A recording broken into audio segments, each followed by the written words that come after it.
नमस्कार मोदी जी। इस लाइव के माध्यम से मैं आप तक एक संदेश देना चाहता हूँ, दे रहा हूँ। चूँकि आपकी आईटी सेल के जरिए और आपके सूचना तंत्र के जरिए ये मेरे जो लाइव हैं या सूचनाएं हैं ये आप तक संकलित हो ही जाती हैं, तो ये लाइव भी आप तक पहुंचेगा।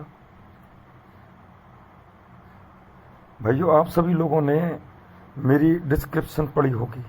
डिस्क्रिप्शन बड़ी अटपटी है कि मैंने मोदी जी को धन्यवाद दिया है महंगाई बढ़ाने करने के लिए। शायद आप लोगों की ये जिज्ञासा हो कि महंगाई बढ़ाने के पीछे मैंने मोदी जी को धन्यवाद क्यों दिया। वो चीज एक समझने की है, क्योंकि आज महंगाई की वजह से तो लोगों में गुस्सा है बहुत ज्यादा, क्योंकि महंगाई ने लोगों को तोड़ रखा है, उनकी व्यवस्थाएं अस्त व्यस्त कर रखी हैं, हालत पतली हो चुकी है।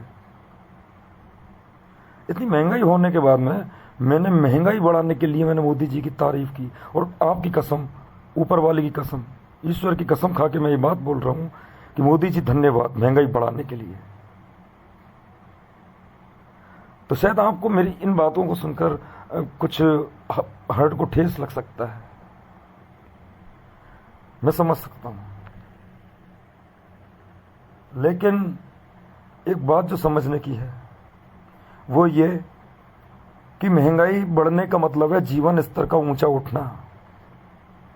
महंगाई बढ़ने का, आज से 50 साल पहले जब गांवों में लोग रहते थे, ना मोटरसाइकिल थी, ना मोबाइल था, ना कोई फ्लैट थे, ना विला था, ना कोई लेना था, ना कोई देना था। ये सब चीजें आज संसाधन अगर बड़े हम उनका उपयोग कर रहे हैं तो सीधी सी बात है कि महंगाई बढ़ना लाजमी है। ये एक अलग तरीके के प्रोडक्ट है और उनकी पूर्ति के लिए समाज में पैसे का होना जरूरी है। समाज में पैसे की भरमार होगी तभी इन आवश्यकताओं की पूर्ति हो सकेगी, वरना उस ग्रामीण जीवन में जब पहले लोग रहते थे तो कहां जरूरत थी इतने पैसे की जितने पैसे की जरूरत आज है। शायद तब 1000 रुपए भी बहुत बड़ी बात हुआ करते थे, और आज 1 लाख रुपए की भी कोई औकात नहीं है। तो महंगाई बढ़ी, मोदी जी ने इसमें योगदान दिया, इसके लिए thank you Modi ji, heartly thank you. महंगाई बढ़ने का मतलब है लोगों का जीवन स्तर ऊंचा उठ रहा है, तो महंगाई बढ़ने के साथ में लोगों को अपने सोर्स ऑफ इनकम सॉलिड करने चाहिए। महंगाई को कोसना नहीं चाहिए, क्योंकि महंगाई कोसने का रीजन तो इसलिए नहीं है कि महंगाई जो बढ़ी है वो उनके व्यक्तिगत आवश्यकता और संसाधनों के ऊपर बढ़ी है, उनकी पूर्ति और खपत के ऊपर बढ़ी है।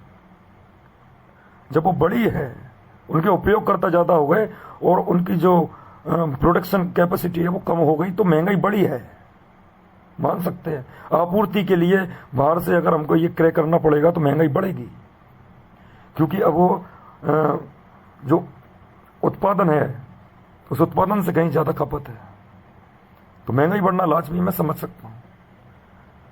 मोदी जी के जरिए अगर ये महंगाई बढ़ी है तो लोगों का जीवन स्तर भी तो ऊंचा उठा है। जरा ये देखिए,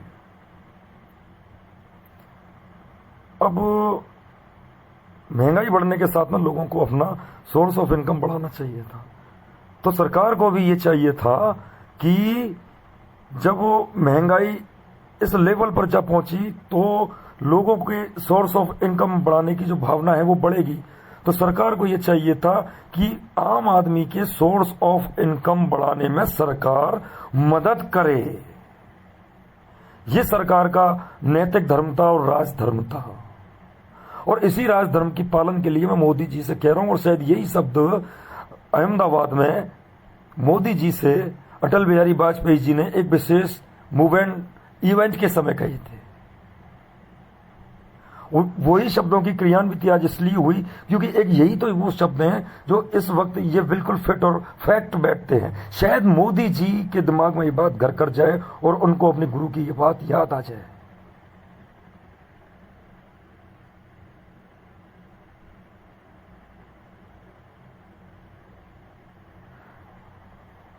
मैं जहां तक सोच सकता हूं,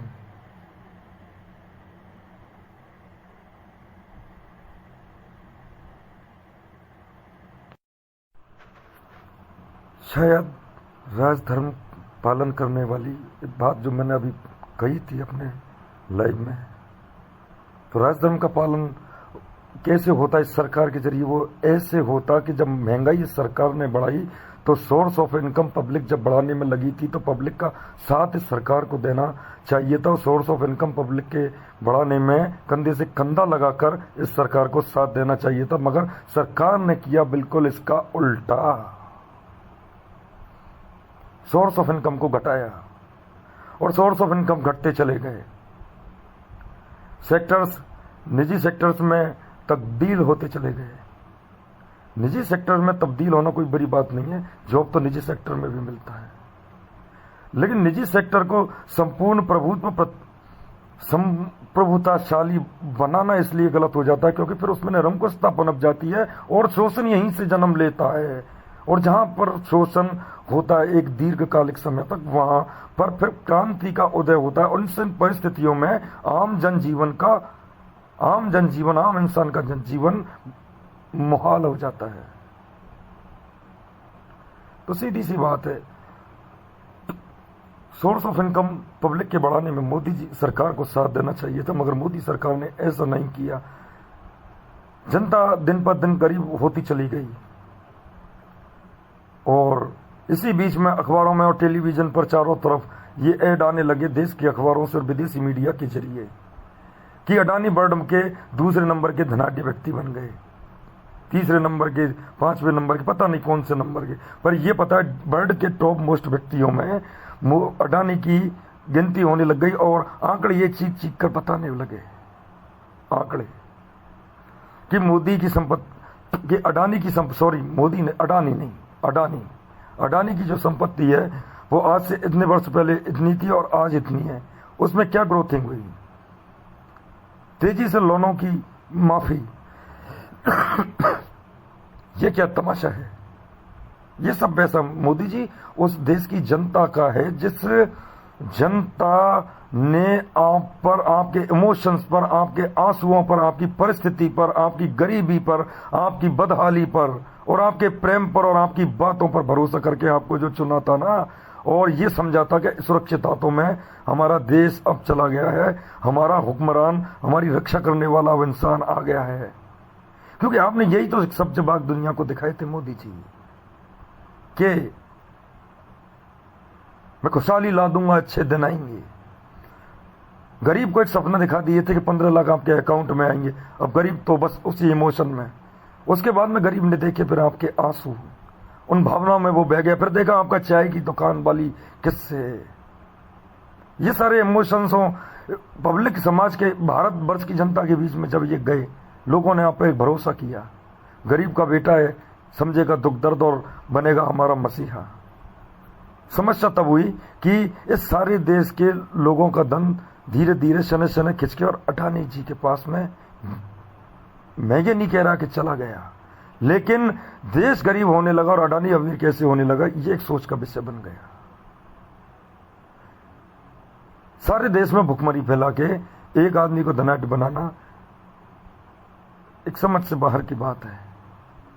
और समझ से बाहर की बात इसलिए है कि सारे देश की इकोनॉमिक्स को एक व्यक्ति के अंडर संरक्षित कर देना ये सही नहीं है। इससे तो चारों तरफ बदहाली ही फैलेगी जो अब चौतरफा महंगाई के रूप में देखने को मिल रही है। ये महंगाई काश ना होती, और ये महंगाई हो भी जाती अगर सोर्स ऑफ इनकम सॉलिड होते तो कोई फर्क नहीं पड़ता। लेकिन महंगाई बढ़ाकर, रोजगार घटाकर, बदहाली फैलाकर और सारा पैसा एक व्यक्ति के पास में जो दिखने लगा है, ये क्या संकेत है? ये राजधर्म का पालन नहीं है। और आप तो पूंजीवाद के पोषक कभी नहीं हो सकते, जहां तक मैं सोचता हूं, क्योंकि आपकी जो सोच और एक विचारधारा है वो एक ग्लोबल लीडर वाली धारणा को पूरा करने की है। आप अगर सीमा रेखाओं में बंध गए मोदी जी, आपकी ख्याति इंडिया से बाहर भी पहुंचने लगी थी, आपको मालूम है, और उस ख्याति ने आपको बीच में ग्लोबल लीडर कहना भी सिद्ध कर दिया। तो बस उस ख्याति को आगे बढ़ाकर यूनिवर्स लीडर अपने आप को घोषित करते तो बड़ा मजा आता, ये नाम अमर हो जाता। इस राज का क्या है, इस सत्ता का क्या है। ये आज है और कल नहीं। इस छोटे से जीवन का क्या है, 80 साल, 90 साल, 100 साल, इसके बाद में भी फिर बहुत लंबा जीवन होता है, जिसे बड़े बड़े महापुरुष, देश निर्माता, समाज सुधारक जिया करते हैं। उस स्थिति तक आपने पहुंचकर ये क्या बैक गियर लगाया मोदी जी, ये समझ में नहीं आया। आपको भारत की जनता के इमोशंस को अपने काबू में रख के, क्योंकि उस जनता ने आपके इमोशंस को समझा था, उस इमोशंस को काबू में रख के मोदी जी आपको चाहिए था कि आप उनकी वैल्यू करें। वो इमोशंस जनता के हृदय में आपके प्रति हमेशा बने रहें, जनता एक भरोसा करे आपके ऊपर।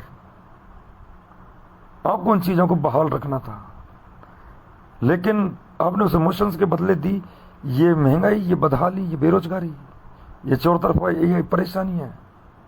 ये कैसा माहौल दिया, भावनात्मक इतना भयंकर ज्वार, सोचने वाली बात है। बस इतना सही कहना चाहूंगा कि जब ये सारे लाइव नोटिफाइड होते हैं आपके पास में, जब आपके पास तक जाते हैं, I know very well about this sir, तो मैं वाजपेयी जी के शब्दों को, मैं जानता हूं कि आप भी एक इमोशनल व्यक्ति हैं और आप बहुत सारी चीजों को इंटरनल गंभीरता से लेते भी हैं। शायद आप इन शब्दों पर गौर कर पाए कि राजधर्म का पालन करो मोदी जी। महंगाई बढ़ गई, कोई गुनाह नहीं हो गया, लेकिन महंगाई बढ़ने के साथ में अब सोर्स ऑफ इनकम बढ़ा दीजिए मोदी जी, सारी बात बोकी बोई हो जाएगी। आपके ऊपर कोई दोष ना आ पाएगा कि आपने महंगाई कर दी। और तो मैं क्या कह सकता हूं आपसे, क्योंकि आप प्राइम मिनिस्टर ऑफ इंडिया, मेरे देश के पंतप्रधान हैं। ऐसे हालात में मुझे तो आपका रेस्पेक्ट करना ही है, और ये ही मेरा धर्म है कि मुझे आपका रेस्पेक्ट करना चाहिए। लेकिन मैं ये भी कहना चाहूँगा कि प्लीज़ आप राजधर्म का पालन करें, क्योंकि आपने जो किया है वो राजधर्म का पालन नहीं है। क्या पता कब किस इंसान के अंदर, किस जीव के अंदर कौन सी भावना, कैसी क्या प्रेरित होकर आपसे क्या इशारा दे जाए और क्या कह जाए। वाजपेयी जी के शब्द मैंने दोहराए हैं, गंभीरता से मनन जरूर करना मोदी जी, बाकी आपकी इच्छा।